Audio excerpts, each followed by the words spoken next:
Shalom jemaat yang dikasihi oleh Tuhan. Bagaimana kabarnya hari ini? Kami selalu berdoa supaya Bapak Ibu dan saudara-saudara sekalian dapat mengalami penyertaan Tuhan di dalam saat-saat yang tidak mudah ini.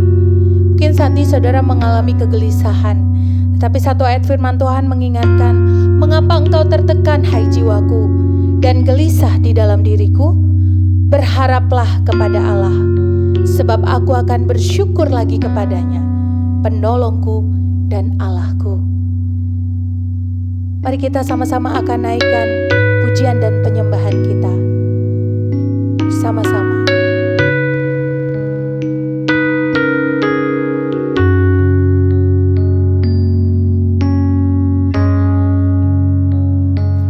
Yesus, kau kebenaran yang menyelamatkanku. Kau memberikanku hidup dan pengharapan.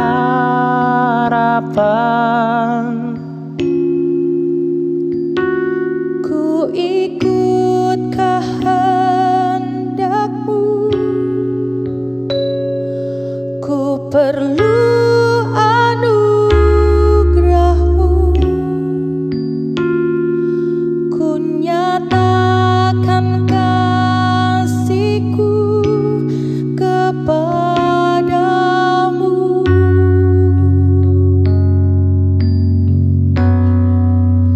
Kalau ku hidup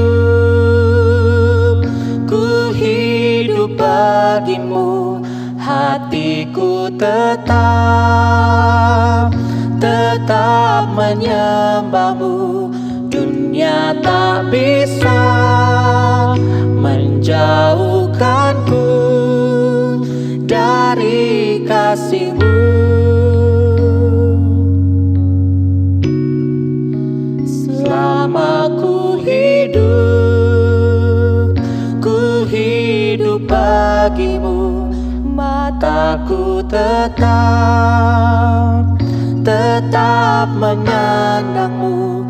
Dunia tak bisa menjauhkanku dari kasih-Mu.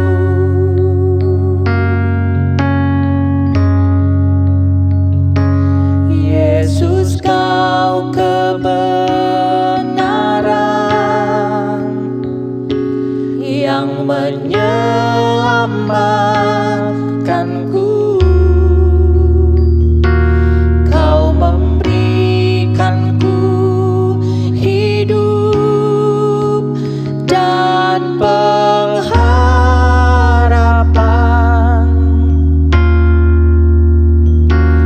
Ku ikut kehendak-Mu, ku perlu anugerah-Mu,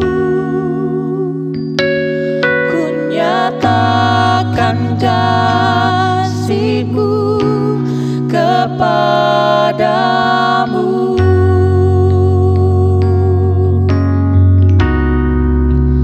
Kalau ku hidup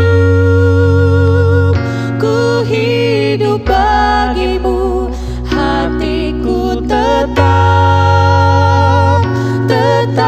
menyembahmu. Dunia tak bisa menjauhkanku dari kasih-Mu. Selama ku hidup bagimu, mataku tetap menyembahmu.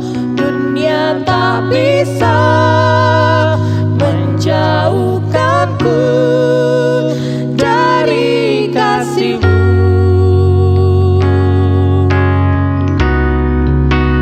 Kalau ku hidup bagimu, hatiku tetap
jemaat yang dikasihi Tuhan, bersyukur pada hari ini kita memiliki kesempatan untuk kembali merenungkan satu bagian firman Tuhan. Pada hari ini kita akan merenungkan kebenaran firman Tuhan dari Matius pasalnya yang ke-12 ayat 46 sampai ayatnya yang ke-50. Saya mengajak kita membuka Alkitab kita masing-masing dari Matius pasal 12 ayat 46 dan 50 sampai 50, dan saya akan membacakannya untuk setiap kita. Demikianlah firman Tuhan. Ketika Yesus masih berbicara dengan orang banyak itu, ibunya dan saudara-saudaranya berdiri di luar dan berusaha menemui dia. Maka seorang berkata kepadanya, "Lihatlah, ibumu dan saudara-saudaramu ada di luar dan berusaha menemui engkau." Tetapi jawab Yesus kepada orang yang menyampaikan berita itu kepadanya, "Siapa ibuku dan siapa saudara-saudaraku?" Lalu katanya, sambil menunjuk ke arah murid-muridnya, "Ini ibuku dan saudara-saudaraku. Sebab siapapun yang melakukan kehendak Bapa-Ku di surga, dialah saudaraku laki-laki, dialah saudaraku perempuan, dialah ibuku." Saudara sekalian, beberapa tahun lalu seorang raja dari Arab Saudi, kita kenal dengan nama Raja Salman ya, seorang raja kilang minyak datang ke Bali, dan kemudian pada waktu itu teman saya seorang remaja juga main ke Bali. Kemudian satu kali dia bilang ke papanya begini, "Pah, enak ya kalau misalnya aku itu jadi anaknya Raja Salman. Wah, pasti kaya karena jadi anaknya raja kilang minyak." Kemudian papanya bilang gini, saudara, "Iya, bisa buat masalah." Lah, kenapa buat masalah, Pak? Karena kamu beda sama Raja Salman. Siapa yang percaya kamu anaknya Raja Salman? Saudara, seorang remaja ini kayak kita lah, orang-orang Asia, orang-orang Indonesia. Coba kita bayangkan seorang Raja Salman, keturunan Arab, dan sulit sekali untuk kita percaya bahwa anak ini anaknya Raja Salman. Karena gak ada identiknya sama sekali, gak ada kemiripan sama sekali. Kayak misalnya hari ini saya bilang, saudara, saya mau membuka rahasia hari ini. Sebenarnya saya ini anaknya Donald Trump misalnya, saudara. Kira-kira saudara percaya gak? Saya percaya, saudara gak usah berpikir ribuan kali, saudara juga gak percaya. Karena gak ada miripnya, saudara. Gak ada identiknya apa. Nah saudara, untuk membuat orang lain itu percaya, kita punya relasi, dalam hal ini saudara ya, dengan seseorang yang lain, dibutuhkan itu ada sedikitnya kemiripan atau satu hal yang identik antara saya dengan saudara saya misalnya. Tapi saudara, kemiripan atau hal yang identik ini tidak berlaku hanya pada relasi kita dengan orang-orang saudara-saudara kita di dunia, saudara. Dalam hal relasi kita dengan Allah Bapa kita di surga, sebetulnya perlu juga adanya kemiripan, adanya satu hal yang membuat kita identik dengan Allah itu. Dan saudara, hal ini dijelaskan oleh Yesus kepada kerumunan orang banyak pada waktu itu. Suatu kali saudara, ketika itu Yesus ada di tengah kerumunan orang banyak. Di tengah-tengah itu, di luar itu ibunya itu mencari-cari Yesus, berusaha untuk menemui Yesus. Dan ibunya gak sendiri, saudara. Ada saudara-saudara Yesus yang juga berusaha membantu ibunya untuk bertemu dengan Yesus. Sampai satu kali seseorang berkata kepada Yesus demikian. Kalau kita bisa bahasakan ulang ya, Yesus atau Rabi, lihatlah, ibumu dan saudara-saudaramu tuh ada di luar dan berusaha menemui engkau. Nah saudara, apa respons Yesus pada waktu itu? Menariknya, Yesus merespon demikian. Dia bertanya, "Siapa ibuku? Siapa saudara-saudaraku?" Saudara, kalau kita bayangkan kita ada di kerumunan orang banyak itu, kita akan kaget, saudara. Hah? Gimana bisa Yesus bisa lupa siapa ibunya, siapa saudaranya? Atau kemungkinan kedua kita berpikir, ampun dah, Yesus itu kesannya kok kayaknya melupakan ibunya, melupakan saudaranya dengan sengaja. Kalau bahasa kita mungkin kita kenal kayak malin kundang gitu ya. Tapi enggak, saudara. Yesus tidak bermaksud untuk melupakan ibunya dan saudara-saudaranya. Yesus juga sangat menghormati ibunya dan juga saudara-saudaranya. Tapi saudara, bagian ini menjadi kesempatan bagi Yesus untuk menjelaskan satu hal yang berbeda, satu hal yang bernilai kekal. Maka dari itu Yesus melanjutkan. Sambil menunjuk muridnya, dia berkata, "Ini loh ibuku dan saudara-saudaraku." Gak berhenti sampai sana, saudara. Dia melanjutkan alasannya, sebab siapapun yang melakukan kehendak Bapakku di surga, dialah saudaraku. Yesus gak menolak saudara ibu dan saudaranya yang menunggu di luar sana. Tapi Yesus ingin menjelaskan saudara yang sebenarnya adalah mereka yang melakukan kehendak Bapakku di surga. Saudara, untuk menunjukkan relasi kita dengan Allah Bapa kita. Kalau hari ini kita mengaku kita berelasi dengan Allah Bapa kita di surga, apa buktinya saudara? Kita bisa membuktikan dengan satu hal ini. Apakah kita melakukan kehendak Bapa kita di surga? Melakukan kehendak Bapa itu apa saudara? Melakukan apa yang Tuhan mau. Kalau kita mau telisik lagi kata kehendak itu saudara, artinya itu kita melakukan sesuatu yang menyenangkan Tuhan. Ataukah saudara, jangan-jangan selama ini kita melakukan sesuatu yang menyenangkan diri kita dan kita akui sebagai kehendak Tuhan. Saudara, penting sekali bagi kita setiap harinya kita ada di depan firman Tuhan, kita tunduk pada kebenaran firman Tuhan, kita tunduk pada kehendak Allah, kita terus cari apa mau Tuhan dalam kehidupan saya. Daripada saudara, kita yakin dengan pikiran kita sendiri, yakin dengan kemauan kita sendiri, tapi hidup kita sesungguhnya menjauh dari kehendak Allah. Saudara, satu kali misalnya kita ditanya akan relasi kita dengan Allah. Kalau misalnya hal yang harus kita tunjukkan adalah melakukan kehendak Bapa, apa contoh paling spesifik yang telah kita lakukan hari ini ketika kita berkata, saya sudah melakukan kehendak Bapa? Saudara, kita refleksi. Apa contoh paling spesifik, paling dekat dalam hidup kita, di mana kita yakin, ya saya melakukan kehendak Bapa dan bukan melakukan kehendak saya. Saya melakukan sesuatu yang menyenangkan Tuhan, bukan melakukan sesuatu yang menyenangkan diri saya. Saya barusan berlaku jujur. Saya barusan berlaku taat. Taat dalam panggilan Tuhan melayani misalnya. Jujur di dalam pekerjaan saya, meskipun saya tahu mungkin ini gak cukup buat keluarga saya.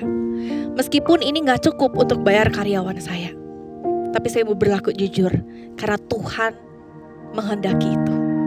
Karena Tuhan disenangkan dengan kejujuran saya. Saudara, kita refleksi masing-masing. Jangan sampai kita mengaku kita punya relasi dengan Allah, tapi kita tidak bisa membuktikan bahwa kita itu hidup di dalam kehendak Allah. Kita tidak bisa membuktikan bahwa kita setiap hari berusaha mencari kehendak Allah itu. Nah saudara, bagian ini juga ditekankan oleh Yesus dalam bagian lain di dalam Matius 7 ayat 21 hingga ayat 22. Yesus berkata, bukan setiap orang yang berseru kepadaku Tuhan, Tuhan akan masuk ke dalam kerajaan surga, melainkan dia yang melakukan kehendak Bapakku yang di surga. Dan bukankah Yesus sendiri saudara ketika ada di dalam dunia, satu hal yang dibuktikan juga di dalam Yohanes 6 ayat 38 dikatakan, sebab aku telah turun dari surga bukan untuk melakukan kehendakku, tetapi untuk melakukan kehendak Dia yang telah mengutus aku.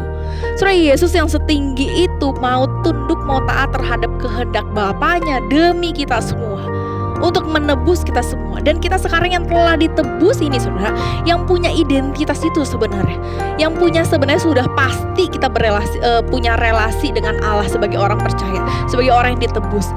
Tapi mau gak kita terus berusaha dalam kehidupan kita untuk membuktikan, ini loh, ini identitas saya, ini tanda saya melakukan kehendak Bapa saya, melakukan kehendak Allah Bapa saya, kehendak Allah, kehendak Kristus, kehendak Roh Kudus itu yang telah menebus saya, telah memilih saya. Maukah kita saudara terus berusaha mencari kehendak Tuhan dan melakukan kehendak Tuhan? Mari kita sama-sama berefleksi dalam diri kita masing-masing. Kita tanya diri kita buka secara jujur, kita minta Tuhan terus lidiki kita. Apakah hari ini saya melangkah dalam kehendak Tuhan? Apakah hari ini saya melangkah tepat menunjukkan identitas saya, punya relasi dengan Allah Bapa? Atau jangan-jangan orang sekitar kita gak bisa lihat itu saudara? Atau jangan-jangan orang sekitar kita sama sekali gak bisa lihat kemiripan itu, gak bisa melihat hal yang identik itu.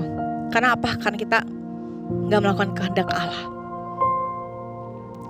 Saudara, biarlah Tuhan yang menolong kita untuk terus membuka pikiran kita untuk semakin mengerti kehendak-Nya.